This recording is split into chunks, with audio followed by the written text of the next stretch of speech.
Yeah, the Wednesday, the holiday edition of Mr. Irrelevant, presented by Door County Distillery. With you on ESPN Milwaukee, ESPN Madison's YouTube channels, the ESPN Madison Facebook page, Apple Podcasts, Spotify, and wherever you get your podcasts. I'm Alex Strouf with you from the Gruber Law Office's One Call That's All studios at the Avenue in beautiful downtown Milwaukee. You can get me on Twizzler, Twitter, X, at Alex_Strouf, Strouf, if you want to follow along that way. Joined as always by producer Tiny Hands. Hunter Vaughn is with me back at the Everlight Solar Studio in downtown Madison ahead of 4th of July. Reminder, no show Friday, so we can enjoy the holiday weekend. If you really want to hear from me, which I assume you probably don't, but if you do, I'll be with you on Brewers warm-up beginning at 8 p.m. On Friday on 620 WTMJ, leading into that one for the crew. We'll get another win last night. We'll talk Brewers a little bit later as they acquire a pitcher earlier today. Hunter and I are going to have a very formal discussion and debate on fireworks with 4th of July coming up tomorrow. Also want to talk a little Packers on this Quickie Wednesday edition of Mr. Irrelevant. Hunter, do you do anything for the 4th of July? Like, do you have a tradition? Do you go to the cabin? What do you do for the 4th of July, or do you have no plans at all? I used to never make any plans, given that my mom works in healthcare, and then I always either worked at a gas station or at a hardware store, and then working in radio. Like, I was just always having to work, and so was my family. So it was something that we never really did anything overly special other than maybe grilled or something. But my wife was always, no, we have to go back home to Racine. We have to go to the Racine fireworks. Like, that's just a part of my childhood. That's what we do. That's like our thing. So we were going to do that, but some plans had to change for that. So we're just going to be I'm going to make some ribs in the slow cooker tomorrow, and just going to do that and hang out and celebrate America that way. A little ribs in the slow cooker, celebrate America that way. It's well said, Hunter. I love that. Well, enjoy your ribs, man. I think I'm going to make some brats and have a few beers, go to Summerfest tomorrow. Weekend 3, days 7 through 9 of Summerfest coming up tomorrow through Saturday. And Saturday, we'll have our final Summerfest Saturday show from 12 to 2. It'll be me, Joshie DiMaggio, who's returning from Mexico. He's been in Mexico the last week and a half. He had a wedding down in Cabo, so he'll be back Saturday from 12 to 2 on 94.5 ESPN Milwaukee from 12 to 2 with me. Tony Cartagena, who's been on this show before, producer of Thanalysis, will join us as well. That will be our final day of Summerfest. Some interesting bands this weekend. Coin and Mount Joy tomorrow, who I'm looking forward to seeing. Bad Son's one of my favorite bands on Friday. How about Living Color? Cult of Personality, Hunter? I'm sure you know that song, Cult of Personality by Living Color. Yeah. They're there on Saturday. Yep. Up until that point, I thought you were making up bands. I had never heard of any of those places. Or people, not places. That's fair. People, not places, bands. No, I like all those bands. They're all real. Neon Trees, you may also be familiar with. Yeah. They're there on Saturday night. I've seen them one other time at Summerfest. They actually put on a really fun show, so I'm going to see them again on Saturday. That will be the last band I see, my 9-day stretch of Summerfest. Then maybe we'll revisit a little bit next week because it's been really fun. It's been a blast. I'll never do it again, though, the marathon.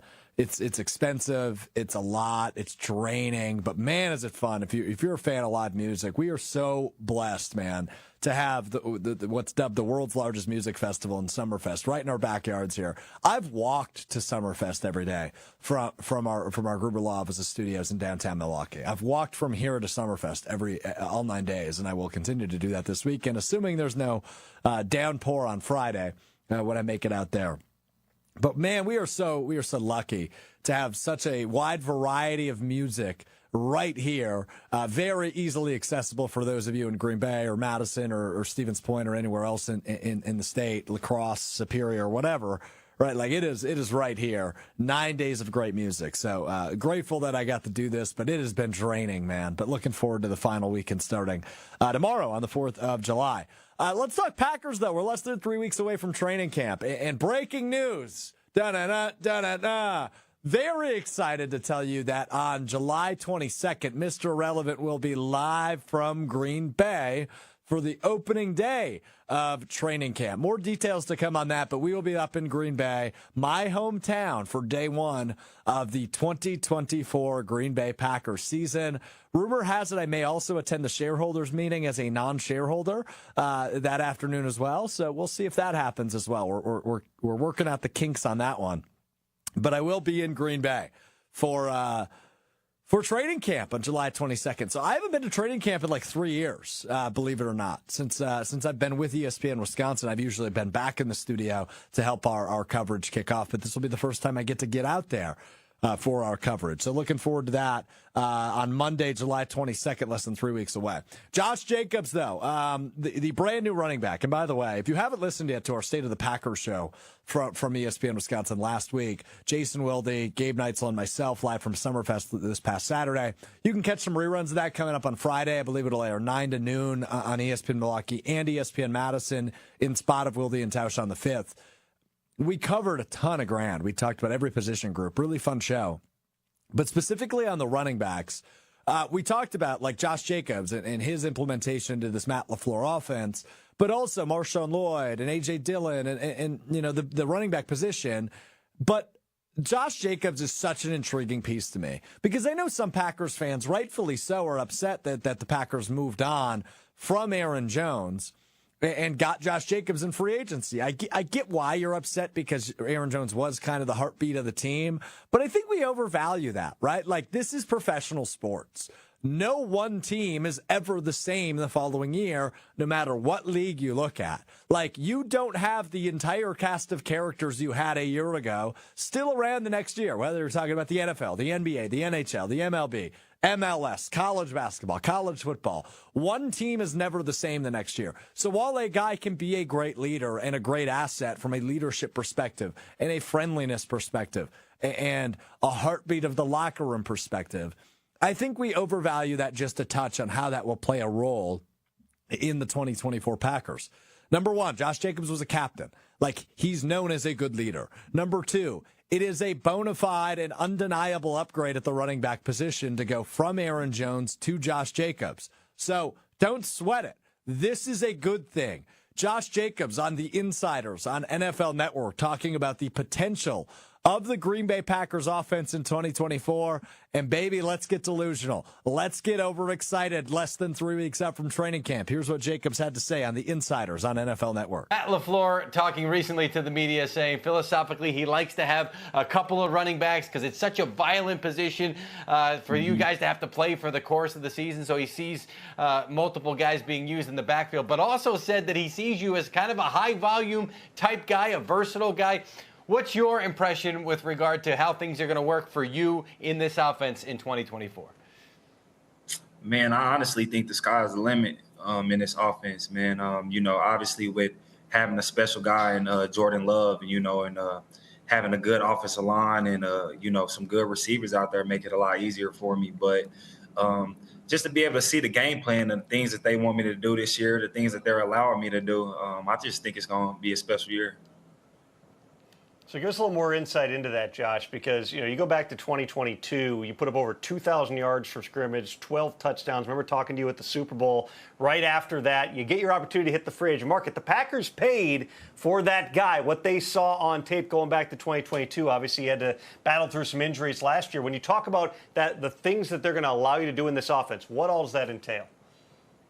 Man, you know, just to be able to come out and actually show that, you know, I can catch the ball more, be able to run real routes, you know, not just that, but trusted me enough to be able to pick up protections. And, you know, it's just so special when you got a guy like Jordan Love back there, man, and you can't really just load the box every play and you make defenses decide, you know, what they want to stop. I think that's going to be the biggest help for me this year. That Josh Jacobs with Mike Garafolo and Tom Pelissero on the Insiders on NFL Network. Some good insight into this offense and what Josh Jacobs expects in his first year. Now, two things caught my ear there. The very first thing he said, which you see on the screen right now, the sky is the limit in this offense. Let's look around the league and think about how the sky is the limit. Look at the Rams, look at the Niners, look at the Dolphins. When I say those three teams, Hunter, it's pretty easy. What do all three of those teams have in common the last few years? The Rams, the Niners, and the Dolphins. Really versatile offenses. Bingo, ding, ding, ding. Well done. And by the way, you could probably throw the Packers in there, but they've had some struggles with the transitional period from Rodgers to Love. But towards the end of last year, you saw that the sky is the limit. But those specific offenses are this coaching tree. In Mike McDaniel in Miami, in Sean McVay with the Rams, in Kyle Shanahan with the Niners. Those are guys that came up in this league together, and they created and helped develop and evolve these offenses into what they can be. The other thing that caught my ear, though, there from Josh Jacobs is that he is ready to prove he can be more of a receiving threat in this offense, and then he called Jordan Love a really talented guy in the same breath. Now, number one, Jordan Love is very talented. We know that. He's going to get paid like it, too, in the next couple of weeks.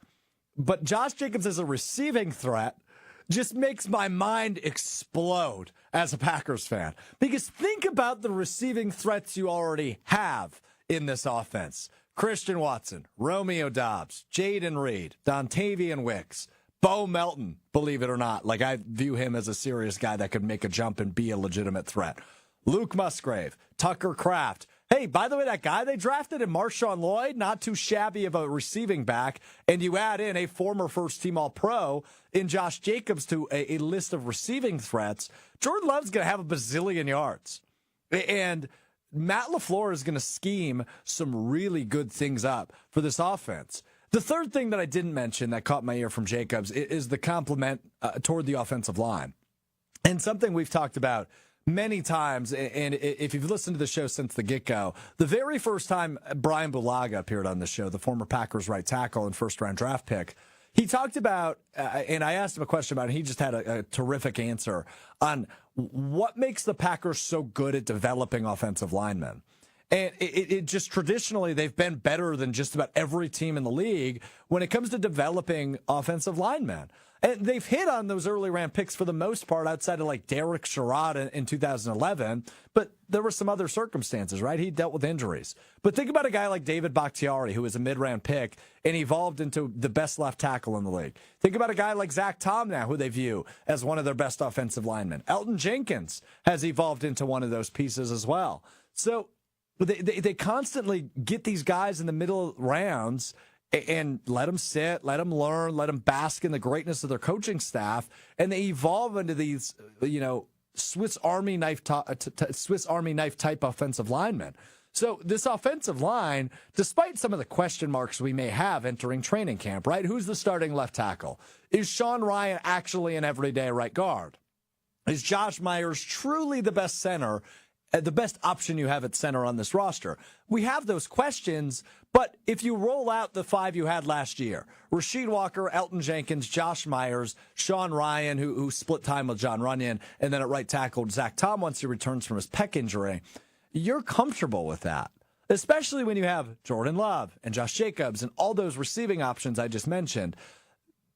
This is an offense we expect to take the next step. And we expect to be that magic word I've used all offseason, consistent, because they weren't last year. Some of that blame goes on Matt LaFleur for cutting that playbook down to like a third of what it actually was, so it was easier to digest for some of those young skill position players and for a first-year starting quarterback.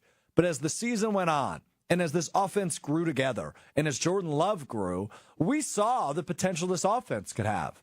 Hunter saw it up close and personal in the wild card round as this Packers offense, with some help from the defense, completely shredded the Dallas Cowboys, who were one of the best teams in the league last year. So this offense can be very, very good. Will it be very good? You certainly hope so. I think what we do know, though, is that the floor is much higher than maybe we expected 1 year ago at this time, because you had all the questions around Love and the young pass catchers. But what you do know is Jordan Love is a capable NFL starter, at the very least. He's a middle-of-the-pack, capable NFL starter, at the very least. He can be an elite talent. This is going to be the year where we figure out what exactly Jordan Love's ceiling is. Last year was more about figuring out what the floor was. This year's figuring out, okay, what's the ceiling? I think Jordan Love definitely has the potential to raise what our expectations of his ceiling is. He can evolve into the Aaron Rodgers type of he can win you every game you play. And while progression is never guaranteed in the NFL, and there are other scenarios, right? Injuries exist, unfortunately. But you expect Luke Musgrave and Tucker Kraft to turn into more reliable options at the tight end position in year 2. Mark Chmura, who hosts the morning show on ESPN Milwaukee, Jen, Gabe, and Chewy, weekdays 7 to 9, has talked plenty about how tight end is the second hardest position to play as a rookie in the NFL behind quarterback, because there are so many things to learn, from blocking to receiving to routes to different things you help with in the run. There's a lot that goes into being a tight end. Think about just a small step forward for Luke Musgrave or Tucker Kraft. It's the best 1-2 punch the Packers have had at tight end since the 90s.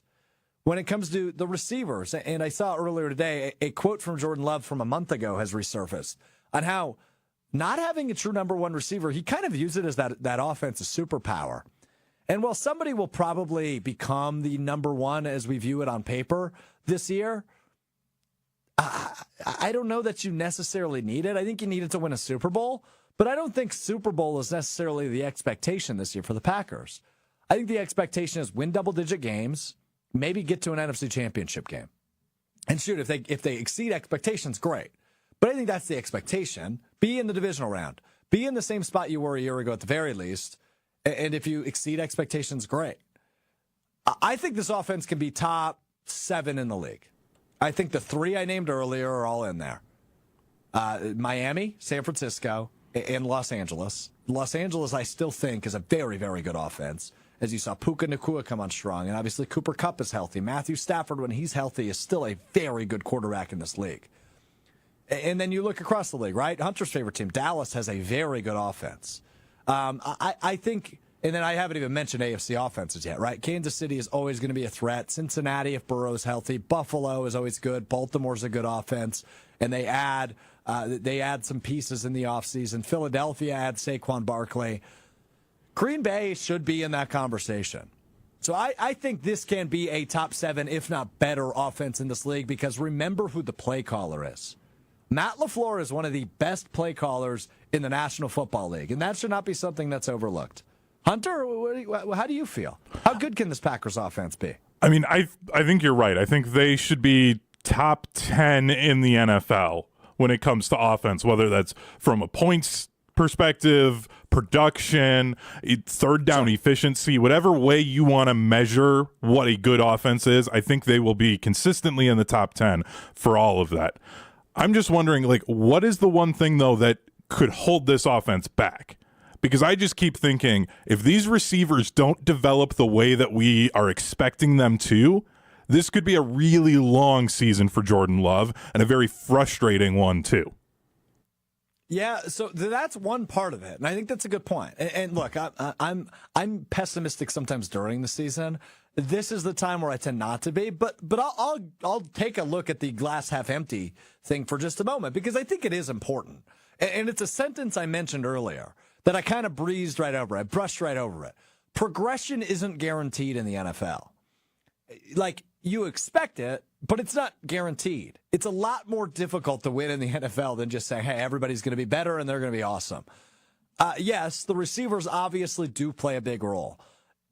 And I would anticipate, Hunter, that 1 or 2 of them don't make the jump that we're saying. Because a lot of the topics we've been doing in this offseason, and I know across the board, right? Podcasts, articles, whatever you read, however you consume your Packers content, one of the big questions is, who's your guy, or who do you expect to be that next great receiver for the Packers, following the footsteps of Greg Jennings and Jordy Nelson and Devontae Adams? Who's kind of that next guy? Jaden Reed's kind of mine. Dontavian Wick's name has been thrown around. If Christian Watson can get a healthy 17, let's not forget about how great he can be. Bo Melton is another guy, right? He's got speed. And obviously I'm not mentioning the most reliable receiver from a year ago in Romeo Doubs. 1 or 2 of those guys might not be as good as they were a year ago. And that's okay. But it's about those 2 other guys that maybe are much better than they were a year ago. So, and maybe they all do better than they did a year ago. And Jordan Love is more consistent and less sporadic than he was a year ago. I think that's something to keep an eye on. That's one thing. What if Jordan Love, puts too much pressure on himself after becoming a $50+ million man and just doesn't look like the Jordan Love we saw at the end of last season? Maybe they stumble in the opener against Philly, and then when they play Indianapolis in week 2, it's not as pretty as we expect, and they go to Tennessee and they lay an egg in week 3. Right? What if they start the season 1 and 2? All of a sudden you're going, whoa, this is not what we expected after coming off of the great run they had last year. Like, all of these things are realistic. They could happen. I don't expect them to, but they could. Right? Maybe Jordan Love doesn't live up to the contract he signs this offseason. God forbid that happens. But could it? Yeah. Think about the quarterbacks in the league that have had a great coming out year, and then the following year, they just don't live up to the hype. I think of a name that did it last year, Jalen Hurts. Right? Jalen Hurts leads Philadelphia to a Super Bowl, and then he's kind of just middle of the road last year after leading them to the Super Bowl. Especially at the end of the season. Turnovers and messy plays, and the offense just, They're all things that could happen. I just don't expect them to happen. I expect this offense to be really good and much more consistent, especially in the first half of the season, than they were a year ago. Curious on your thoughts, though. Feel free to chime in on the YouTube chat, ESPN Milwaukee, ESPN Madison on YouTube, or shoot me a tweet if you're listening after the fact. I love, reading your thoughts because, look, I can't predict the future. Neither can you. We're all projecting, and we're all just kind of curious. We're all Packers fans. We're all in this together. So I'm curious on your thoughts on it. Bite me on the ESPN Madison YouTube chat. Says they scored 50 points in 3 quarters on the road versus a top 5 defense last year. They should be by far the best offense in the NFL and a top 5 all-time offense. I'm guessing 30 points per game. So he's looking at the 30 points per game category. And let's remember, Matt LaFleur's offenses, his first few years, were in that category. 30 points per game in 19 and 20 when Aaron Rodgers was winning MVP awards. Love was consistently great in the second half of the season, other than the Giants game and the second half of the Niners game. Yeah, he was. But is that guaranteed that it translates to this regular season? No. Should we expect it? Maybe. I mean, when you're signing him to that massive deal, you probably should expect him to look like he did against Kansas City and Detroit on Thanksgiving. And even Carolina, despite the defense not holding up their end of the bargain in that game, Joe Barry's defense collapsing against the worst team in the NFL, Jordan Love was really, really good at the second half of last season. He was the best quarterback in the league. But will he necessarily be that this year? I don't know. I hope so. I hope I'm wrong, Hunter. Yeah, I just also wanted to address, because I've seen this brought up a lot when we talk about this Packers offense and going back to that Cowboys game. I think the thing Packer fans need to understand about that Cowboys defense was the fact that their numbers got inflated because of the special teams touchdowns that they forced. And the fact that they had some interceptions bounce into the hand of Deron Bland, and he has 40 yards of open field, so he's able to just walk in for touchdowns. That inflates what that defense was. They were very good, and they were a top half of the league defense all year, but they were terrible against the run. Even when teams were down on them, they knew they could still run the ball against them, and then they didn't have a lead. Green Bay was able to run the ball and establish things, and it was all over for them. So this idea that using that game as the exact example for what all of the year is going to be, I don't think is the best idea when you're talking about the expectations for the Packers, because there is a big asterisk for what that defense was. Sure. I hear ya. But 50 points is 50 points. I know. No? I know. I'm just trying to play a little bit of devil's advocate for this and just say there's other things I think about the offense and the way that they played late in the season to point to, and don't just hold on to what you saw in that playoff game against the team that has historically crapped the bed in the playoffs and say that that's the bar. That's what they should be every time. Like, I don't think that's the way you should be looking at it. Look at the other parts of what this team did throughout that late run in the season to get into the playoffs, the way that they played against the Bears and things like that as your indicator. The Cowboys game was great if you're a Packers fan. It's awesome. Don't use that, though, as the bar for what you want to see every single week, because I don't think that that's going to happen. Well, yeah, no. I'm with you on that. And hold on a minute. I've got somebody in my ear from Bristol. Okay, got it. Report from ESPN headquarters just says Hunter Vaughn a little bitter about the Cowboys' playoff success or lack thereof in recent years. Hunter, can you confirm that report? Oh, I can absolutely confirm it. They've been garbage. It's been awful. Ever since the Tony Romo fumble, it's craps sucked. the bed. A team that historically craps the bed. They're so bad. As soon as the word playoff gets put on there, they're garbage. They had one good playoff game against the Seahawks, and then that's it. David on the ESPN Milwaukee YouTube says offense should, in air quotes, be top 10 in the league in offense next year. Easy. The two big things to look for are the two ones we've already talked about, but David's right. Injuries, number one, because you can never predict those, right? Like if two offensive linemen go down, watch out. The other one is Love's consistency, and that is super important. Like, we love to not inflate, that's not the right word, but we love to really narrow in on the back half of the season when Love was very comfortable and looked awesome. And he did, and we can't take that away from him, but you also have to look at the first half of the season. It wasn't good. They were 2-5.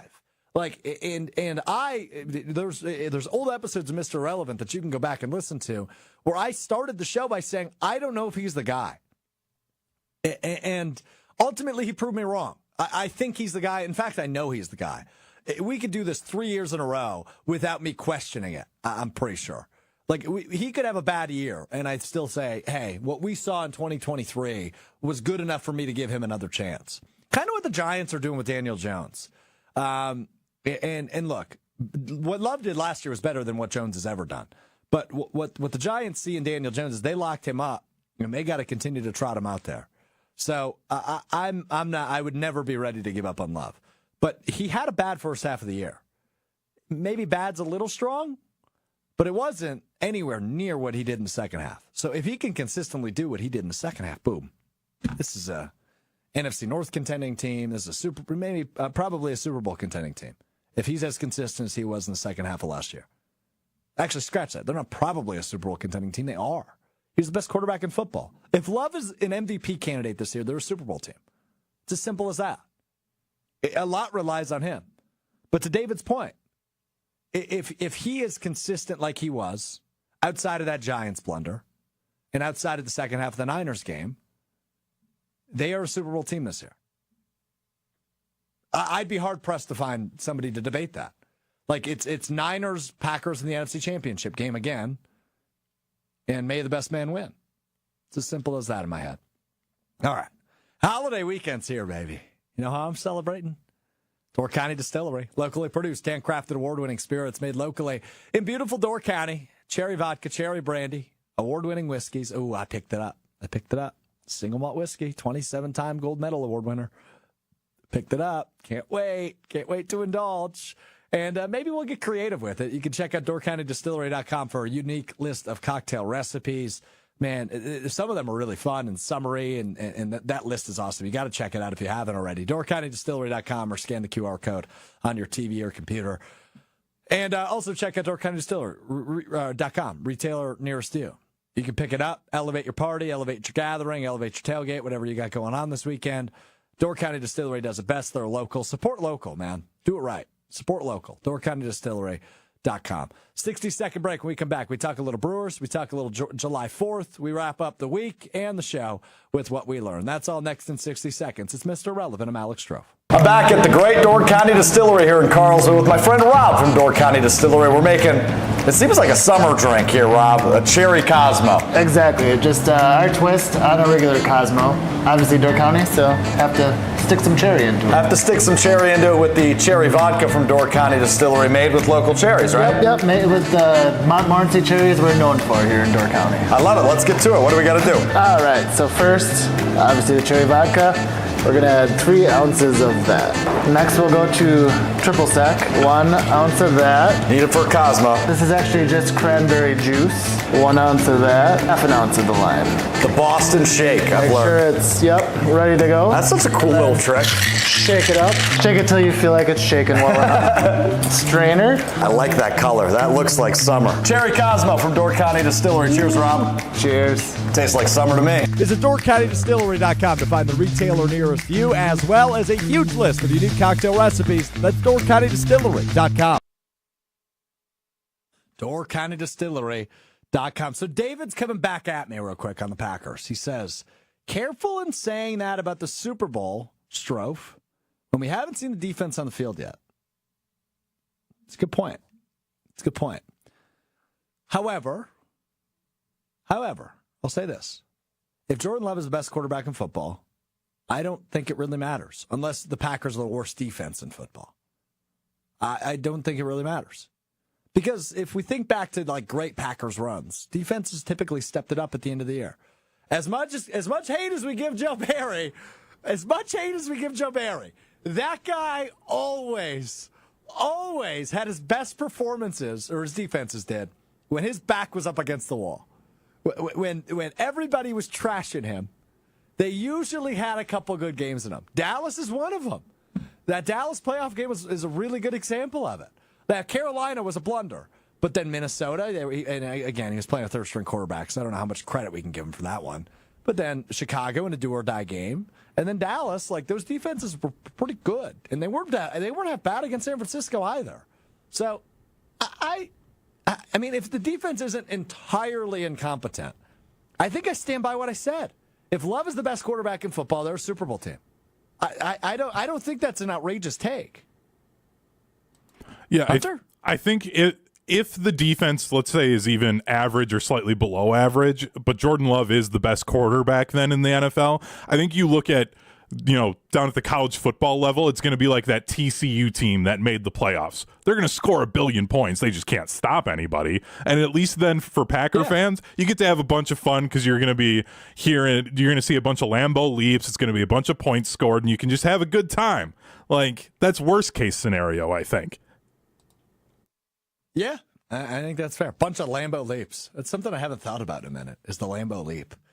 I guess that's how numb I am to the football offseason. I just completely forget about the great traditions. Haven't forgotten about you, Jump Around. Haven't forgotten about you.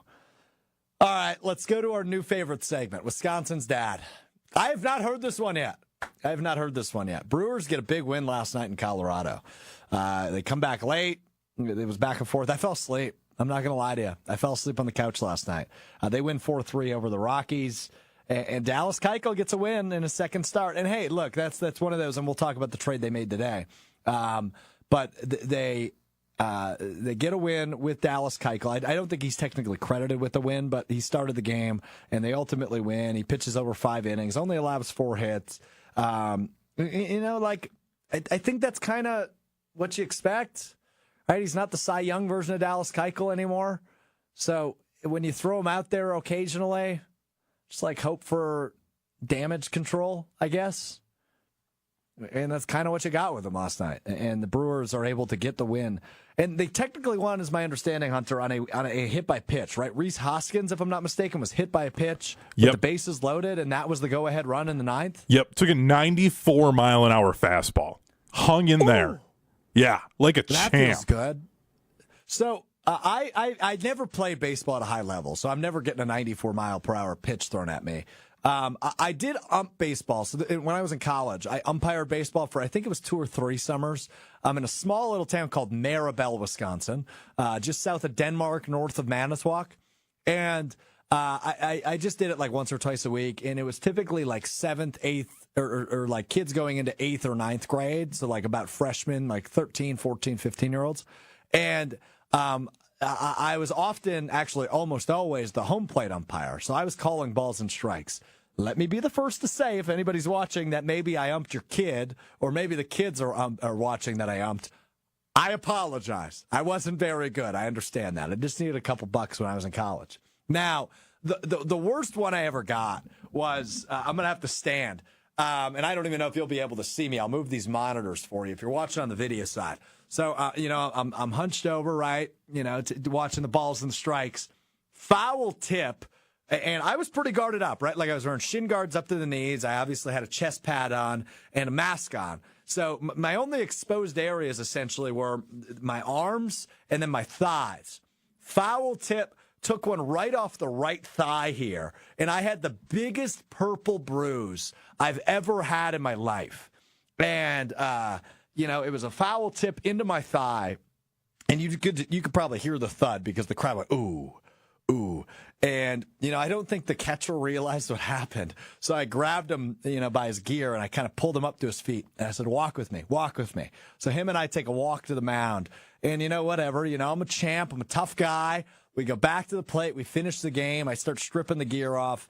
And I think I was wearing sweatpants. So I just slid them down in the little umpire closet. And I looked, and it was already yellow. It was nasty. And I had that bruise for several weeks. That's the worst bruise I've ever had. So anyway, my point here is a 94 mile per hour, Hunter? Yep. A fastball 94.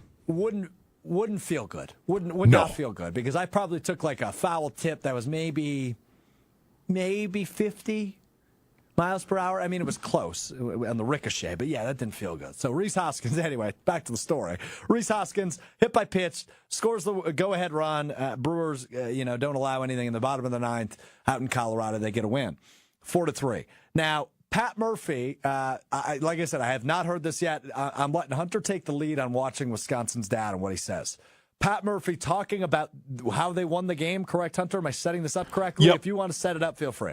Yeah, so he's talking about how the team was able to win the game and just what they were able to do offensively. And then this was him on Bally Sports after the game. And, we left some guys on base. We didn't really get the big hit offensively when we needed to. But, Rhys Hoskins hanging in there, down 0-2. And then, Monasterio, Mitchell's at bat, drawing that walk. I mean, that's baseball, man. That's how you play offense. So, we didn't get the big hit, but we pecked away like little woodpeckers and they pecked away like little woodpeckers. I like that from Pat. Little woodpeckers. So he's buying recipes from Martha Stewart. He's not on Twizzler much. And he's pecking away like a little woodpecker. God. You could see, too, in that video, if you were watching the video stream, he had that little smirk right before he said it. He's got that, signature Pat Murphy smirk where he knows he's about to say something that people are going to like. Pecked away like little woodpeckers. I love that from the manager, Pat Murphy. What a dork. I love that. Another low-risk, high-reward move, by the way, for the Brewers, like they did with Dallas Keuchel a few weeks ago. They trade for Rays pitcher Aaron Savale, Aaron Savale from the Rays. They trade their 20th, I think it was, prospect. I don't know who he was. Look, and why I call it low-risk, high-reward, because Dallas Keuchel, we just recently learned within the last few days, for cash considerations, $1 is all it took to get Dallas Keuchel. Now, to get Aaron Savale, who was pitching in the big leagues, not very good this year, but still in the big leagues, only 29 years old, started his career with the Cleveland Guardians from 19 to 23, and then last year into this year he was with the Rays. Now with the Brewers, we assume he'll pitch within the next few days for the Brewers. He'll make his Brewers debut and become pitcher number 167 to start a game for the Brewers this year, seemingly. Probably, I would guess when the road trip continues in LA. Probably, I would guess probably Friday or Saturday, maybe if he does end up getting a start. He's not projected in there yet, but I would imagine that might change. So yeah, I would guess. We'll see with that. But look, it's low risk, high reward. They need arms. The injury bug keeps hitting them. I don't mind this move, right? This is not the big swing that we anticipate they will probably take sometime this month with the trade deadline coming up on July 30th. But as Pat Murphy just said, this is a team that continues to find different ways to win games. They're just finding ways to win. And last night, another weird one. A hit by pitch ultimately gives them the win in Colorado. Thumbs up, great. They'll go get Aaron Savale. We'll see if he's got some good innings left. And again, they've traded for pitchers in the past that have come in and kind of had a rejuvenation of sorts. Like a change of scenery is good for them as they join a winning ball club, and ultimately it helps them kind of trip upon a postseason trip. Like Gio Gonzalez is a name that comes to mind, who that happened with a few years back. So I like the move.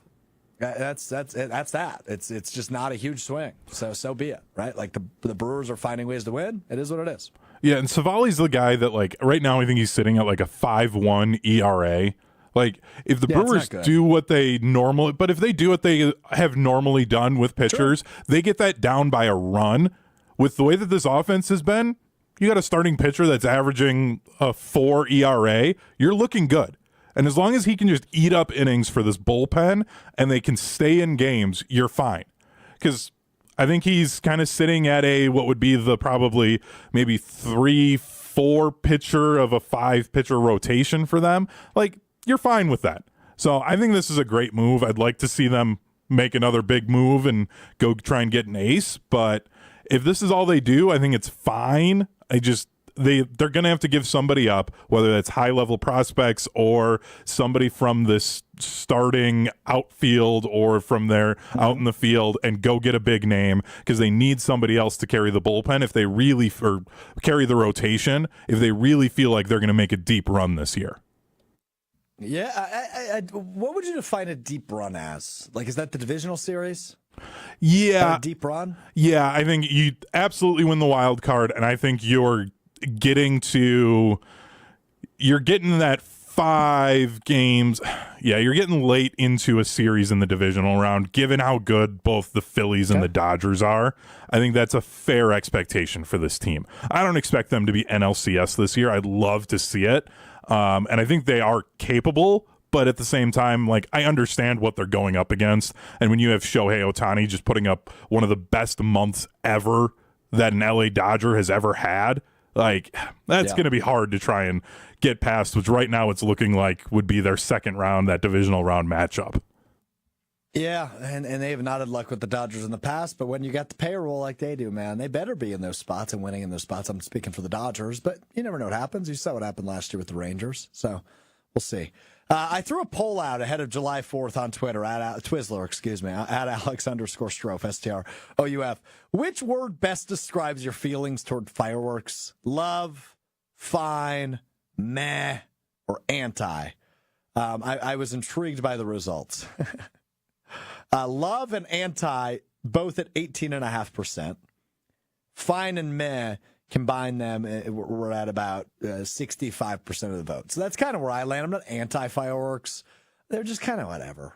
Like, they did them at the opening day of Summerfest, and they were cool, right? They were done by professionals. They looked sick. They were big, explosive, badass. Like, they looked cool. That was fun. It was a fun little, like, in-between concerts, stop and glare, have a beer, and watch the fireworks type thing. Now, the issue I have with fireworks is when people pretend they're professionals and they spend hundreds and hundreds of dollars to light them up in the neighborhood, and then it just doesn't look that great. Hunter, though, my understanding is you are like a big fan of fireworks. Is that an accurate depiction of your feeling toward fireworks? Yeah, I love fireworks. I'm not one of those people that like thinks I'm a professional and I'm going to spend a bunch of money on them. I think that's just absurd. But when I go places, like, yes, I love them. I loved going as a kid to Rhythm and Boom down here in Madison and staring up at the sky as it lights up with all of the fireworks.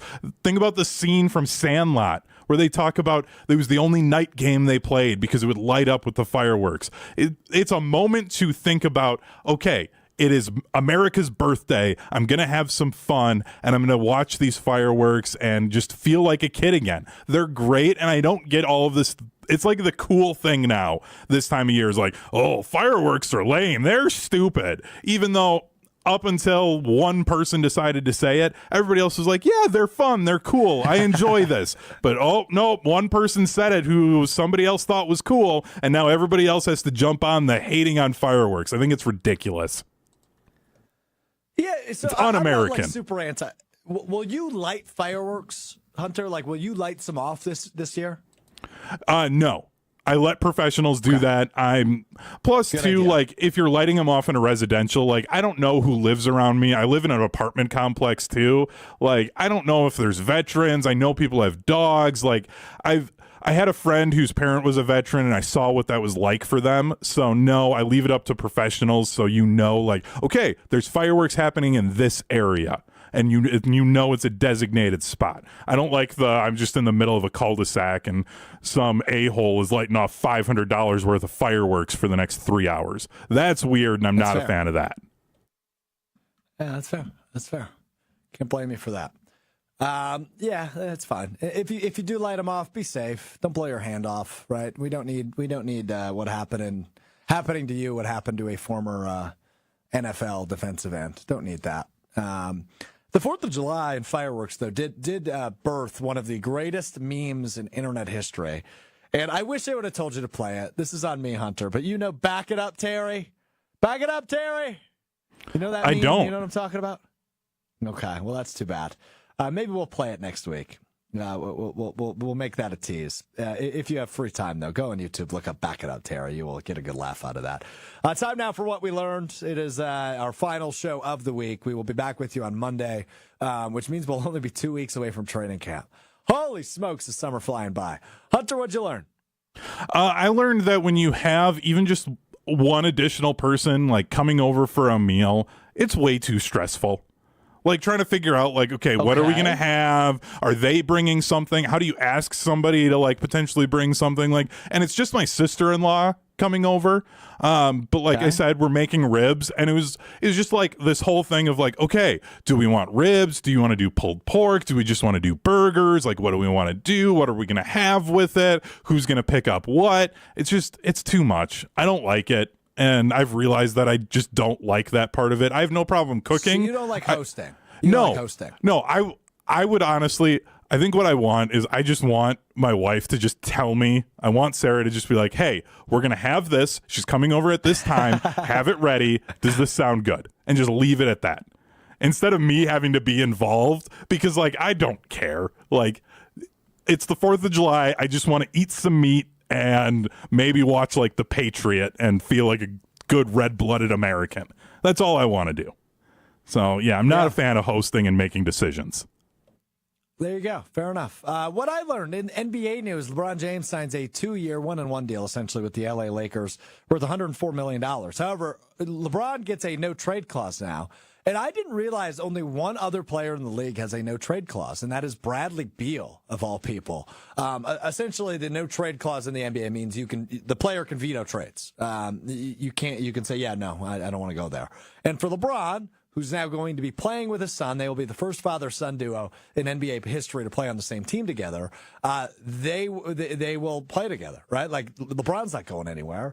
So that's pretty awesome. But LeBron, what we also learned from this, I think, is he is near the end. I would guess maybe 1 or 2 more years of LeBron James, which is sad, right? Because we've seen the quarterback era kind of come to an end. Rodgers the last one hanging on, and Stafford too, I guess you could throw in there, of the last era of quarterbacks. In the NBA, you've got Chris Paul, who just signed with the Spurs. You've got LeBron. And that's about it. I mean, if you want to throw Paul George, who just signed with the Sixers in there, he's a little bit after that era. But we're coming to an end of an era, which is sad. But LeBron and Bronny together is really, really fun. And I saw in a sports book this week that one of the big sports books nationwide, is offering a plus, I believe, 1,500 line already on Bronny James if he scores 25 or more points in any game this NBA season. I don't know that it will happen, but that's interesting value for a guy that might get some playing time for the LA Lakers. So there you go. LeBron's new contract. Only one of 2 players in the NBA to have a no-trade clause. That does it for us this week. Thanks so much for hanging out with us today. Good chats on the Brewers and the Packers and everything else we chatted about all this week. We had Doug Gottlieb on the show on Monday. If you missed that conversation, you can find it on the podcast feed or on the ESPN Milwaukee YouTube channel just for the isolated interview. We're back with you Monday. Have a safe holiday. Enjoy your holiday. Spend some time with people you love. Tell them you love them. Enjoy some Door County Distillery. Have a few drinks. You're going to be at Summerfest. Enjoy it. I'll be there all 3 days, but I will be there for ESPN Milwaukee on Saturday, Summerfest Saturday with Tony Cartagena and Josh DiMaggio from noon to 2. If you're looking for some local radio fix on Saturday, if you're driving around running errands, you can tune into us on there as well. Back with you Monday beginning at 12:30 on the ESPN Milwaukee, ESPN Madison YouTube pages, and wherever you get your podcast. We will talk to you then. Have a great long weekend. It's Mr. Relevant. I'm Alex Strouf. Peace.